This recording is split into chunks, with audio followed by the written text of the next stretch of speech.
ইউরোপের দেশ ইতালিতে ধূমপানের উপর কঠোর নিষেধাজ্ঞা আরোপ করা হয়েছে। বুধবার থেকেই জারি করা হয়েছে এই নিষেধাজ্ঞা। এখন থেকে দেশটির আর্থিক ও ফ্যাশন রাজধানী মিলানের রাস্তায় বা জনাকীর্ণ স্থানে ধূমপান করলে গুনতে হবে জরিমানা। তবে এমন কঠিন বিধান ভালোভাবে মেনে নেয়নি শহরের অনেকেই।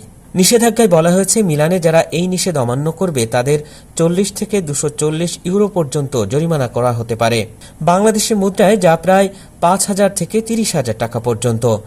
শহরের বাতাসের গুণগত মান উন্নত করতে এবং নাগরিকদের স্বাস্থ্য রক্ষার পাশাপাশি শ্বাসকষ্ট থেকে শিশুদের রক্ষার জন্যই পাবলিক স্পেসে পরোক্ষভাবে জনসাধারণকে ধূমপান থেকে দূরে রাখার জন্যই এই নিষেধাজ্ঞা দিয়েছে দেশটি।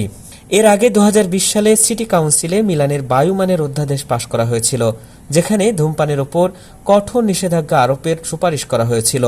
পরে 2021 সাল থেকে পার্ক, খেলার মাঠের পাশাপাশি বাস স্টপ ও ক্রীড়া স্থাপনাগুলোতে প্রকাশ্যে ধূমপান নিষিদ্ধ করা হয়েছিল।